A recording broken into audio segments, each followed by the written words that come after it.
Bienvenidos a una nueva edición de Diseño para Todis. Hoy vamos a ver cómo es el Box Model en CSS. Las páginas web están compuestas por elementos. Cada uno de los elementos tiene un ancho y un alto en el cual se ubica su contenido. El límite de ese elemento con el resto de los elementos que conforman la página es el borde. Y sobre el borde tenemos dos tipos de márgenes. El externo, llamado margin, y el interno, que podemos llamar padding. Entonces, entre el contenido y el borde vamos a tener un padding, y entre el borde y el resto de los elementos vamos a tener un margin. Agradeciendo este ejemplo a Jess Saavedra, que es una amiga de la casa, si siguiéramos la metáfora de una casa, nuestro elemento sería, por supuesto, la casa, que determina el ancho, el alto y el largo, en este caso tridimensional. El borde estaría marcado por esta cerca. El padding es lo que separa la casa de la cerca propiamente dicha, y el margin sería la vereda. Vamos a ver un ejemplo que nos va a permitir ver los dos tipos diferentes de box model que existen. Estamos en nuestro proyecto de Visual Studio Code, que tiene este HTML que consiste en tener simplemente dos divs. El primer div tiene un background color dark blue, que vemos aquí. Tiene un tamaño de 200 píxeles. Aquí lo vemos. Y el segundo, que es el que está contenido dentro del principal, tiene este color más celestito. Y tiene una descripción que dice: acá estoy muy bien. ¿Sí? Y tiene el ancho de 180 píxeles y el alto también de 180 píxeles. Entonces,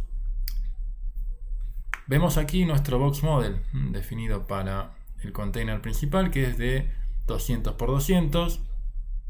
No tenemos borde, no tenemos padding, no tenemos margin.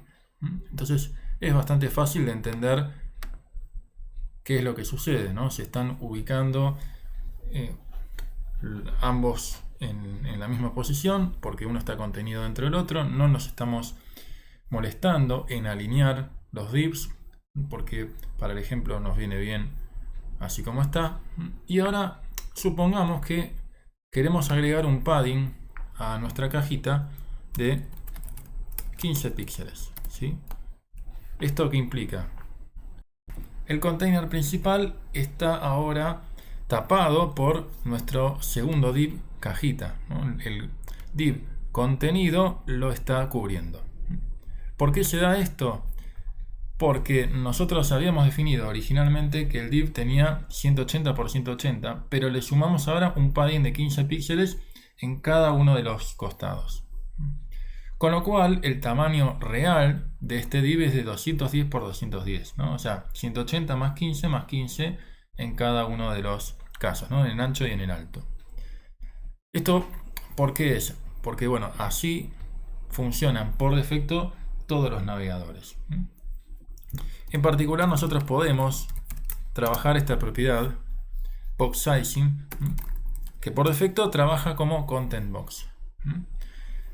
La propiedad content box define que el contenido se va a tomar en base al content más el padding. Ese es el valor total que va a tomar la caja para el contenido. Con lo cual, bueno, tenemos ciertas dificultades para, si nosotros queremos explícitamente tener 180 píxeles por 180 píxeles, vamos a tener que tener en cuenta el padding, ¿no? Que como acá está definido en la misma definición de cajita, no es tan complicado hacer el cálculo, ¿no? Podemos decir, listo, 15, ¿no? Esto nos tiene que dar 150. Perfecto, modificamos la definición para cajita y volvemos a ver nuestro contenedor con el azul más fuerte.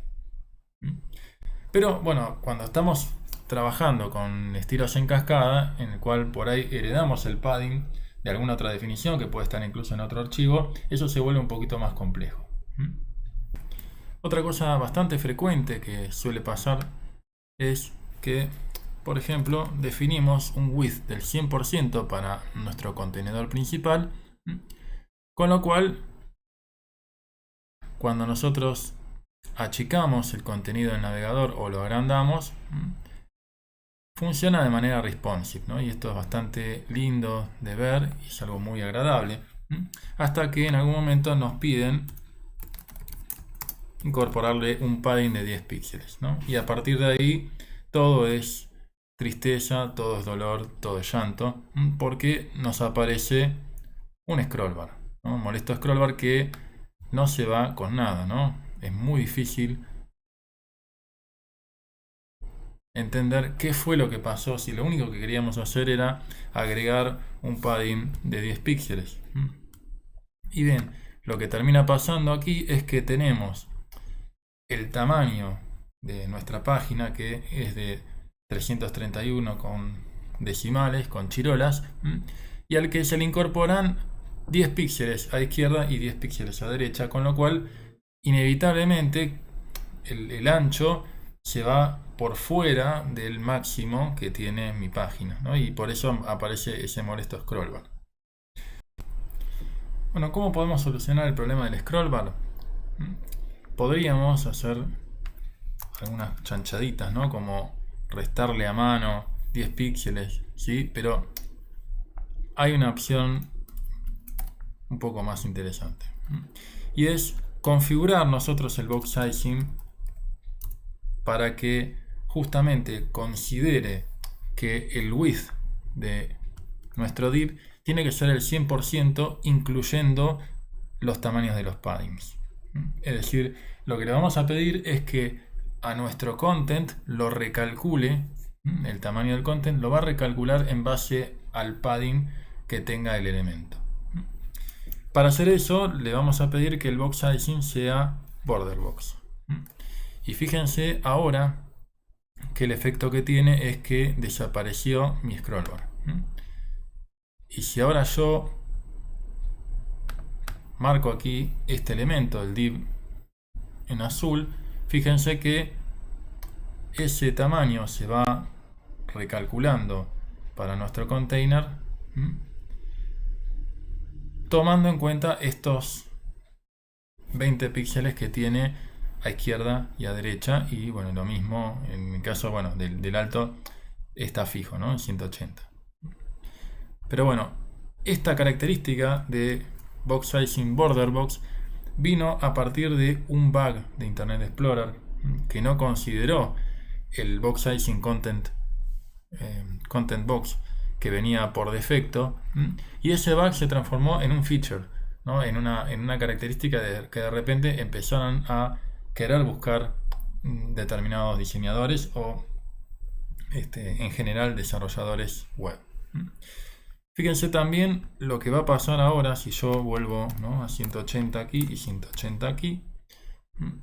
Eso produce que, en principio, bueno, yo ya no tengo el problema de que no vea nada de mi container principal, ¿no? Porque, o sea, ahora, en este momento, esta definición de padding de 10 píxeles permite que se vean estos 10 píxeles aquí, pero bueno, vamos a hacer una cosa, lo voy a sacar acá y voy a volver a la definición de width de 200 píxeles, y ahora sí vemos que está cubierto el container por el div de la cajita. Si yo cambio de una configuración content box a una border box, lo que va a pasar es que vuelvo a tener la configuración casi original, ¿no?, de 180 píxeles y 180 píxeles, con lo cual se ven estos 20 píxeles de aquí, esta superficie de 20 píxeles que sobra de mi container se vuelve a ver. ¿Esto por qué es? Porque lo que hizo el navegador es recalcular el content, ¿no?, que ya no es de 180, yo le pongo 180, pero ese es el que va a tener el content más el padding. Por lo tanto, hay que tener en cuenta eso, ¿no? O sea, puede ser algo tanto bueno como malo, ¿no? Si yo estoy queriendo poner mucho texto, quizás esos 150 me quedan cortos, ¿no? Y quizás tenga que reajustar mi padding. O bueno, o quizás no me sirva el border box.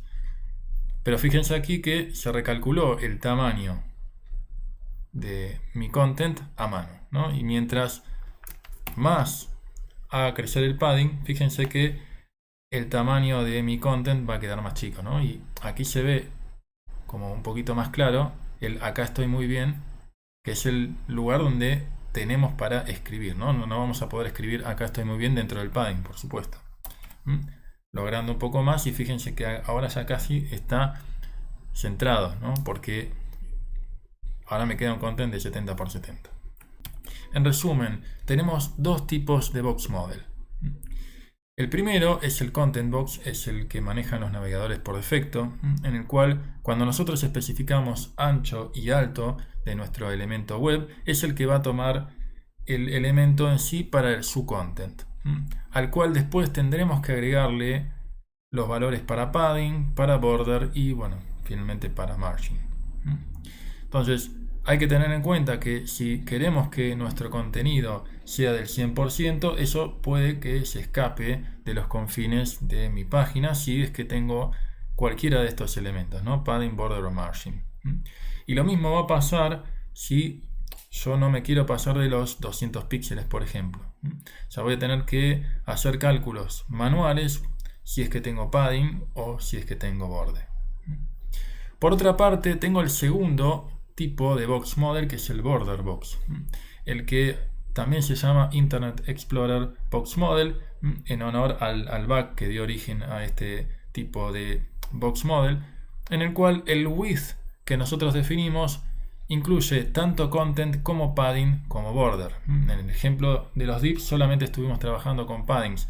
Si hubiéramos incorporado border, esos también hacen recalcular el valor de nuestro content. Entonces, si nosotros definimos 200 píxeles para nuestro elemento web, ese valor de 200 píxeles va a tener en cuenta tanto paddings como borders. Entonces hay que tenerlo en cuenta si es que quizás no te sirve y querés ir hacia este modelo, o quizás sí te sirve y es justamente lo que vos estás buscando.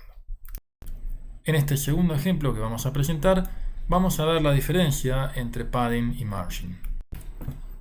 La noción de margin y padding es intuitivamente fácil de aprender, pero después a la hora de aplicarlo puede ser un poco confuso, o bien podemos sentirnos un poco perdidos a veces de cuándo conviene una, cuándo conviene otra. Vamos a ver este pequeño ejemplo en el cual estamos tratando de visualizar capítulos de la serie Los Simuladores. Entonces aquí tenemos esta tarjetita que nos habla inicialmente de uno de los capítulos. Aquí tenemos el resto, pero está comentada para que justamente no nos distraiga de lo primero que queremos hacer, que es mejorar la visualización de esta tarjeta, ¿no? Como que está todo demasiado junto, está todo demasiado comprimido, y eso afecta claramente a poder leer esta tarjeta que contiene justamente el argumento de uno de los capítulos. Fíjense que nosotros estamos trabajando en principio con una sección que tiene nuestro título, ¿no? Entonces, en principio lo que queremos hacer es, en este título, agregar un padding. Vamos a trabajar con un box sizing content box, ¿no? Porque fíjense que al width que originalmente tenía lo vamos a ampliar. Fíjense que sin el padding nos queda bastante más compacto todo, y en particular fíjense que tenemos apenas 24 píxeles de alto y vamos a pasar a tener, ¿no?, 64 píxeles de alto, y eso le va a dar más preponderancia, más importancia a lo que es el título, sin afectar, fíjense que no estamos afectando la parte del margen. ¿Por qué? Porque lo que queremos es justamente que se visualice con el mismo color, ¿no? Que le dé, que esté todo dentro de este div, ¿no? Si yo en lugar de padding utilizo el margin, el efecto que tiene no es el que yo quiero porque justamente el margin no forma parte de mi elemento, con lo cual el background color que tiene, que es este verdecito, no lo va a tener ese margin, y la sensación que va a dar es de un corte raro, ¿no? Porque como que va a estar bastante separado del resto de los elementos que van a formar esta tarjetita. Entonces, por supuesto, es el padding y no es el margin el que tenemos que utilizar en este caso. Luego tenemos otro caso de nuestro padding que es el que nos va a permitir dividir estas dos secciones, que casi son imperceptibles, ¿no? O sea, podríamos pensar que forman parte del mismo elemento principal. En realidad hay un section cajita que tiene a su vez estas dos sections, ¿no? El estreno de la información de cuándo se estrenó y cuál es el capítulo, y luego el content que tenemos aquí. Fíjense que si nosotros agregamos este padding siguiendo el formato de las agujas del reloj, es decir, el formato del padding puede tener, puede ser de 1, en ese caso se aplica la misma cantidad de píxeles para alto y ancho, a la izquierda y a la derecha y arriba y abajo. Puede tener dos elementos, en ese caso lo que se va a tomar es, el primero es hacia arriba y abajo y el segundo es para derecha e izquierda. Fíjense que eso es lo que pasaría acá, ¿no? O sea, el primero va a ser 20 para arriba y abajo y el segundo 10 a izquierda y a derecha. El siguiente caso podría ser incorporar 3, pero digamos, es bastante raro. Y por último tenemos la posibilidad de configurar 4 elementos, en el cual el primero es el que correspondería a la hora 12. Luego al de las 3, ¿no? El de 3 horas. Luego el de las 6, es decir, abajo. Y por último el de las 9, ¿no? O sea, correspondería arriba, derecha, abajo, izquierda, ¿no? Entonces lo que estamos haciendo aquí es agregando un padding de 10 píxeles para separar el estreno del argumento principal. Muy bien, ¿qué es lo que nos faltaría para mejorar la visibilidad de esta tarjeta? Bueno, por supuesto que esto está demasiado pegado al renglón, acá, al margen que está acá, ¿sí? Pero no vamos a usar el margin porque justamente lo que queremos hacer es no trabajar con un elemento que esté afuera de mi content. Lo que quiero es decirle que utilice parte de ese contenido, pero que se meta un poquito más para adentro, ¿no? De manera que ahora lo que yo tengo es un espacio que permite marcar más claramente delimitar esa tarjeta.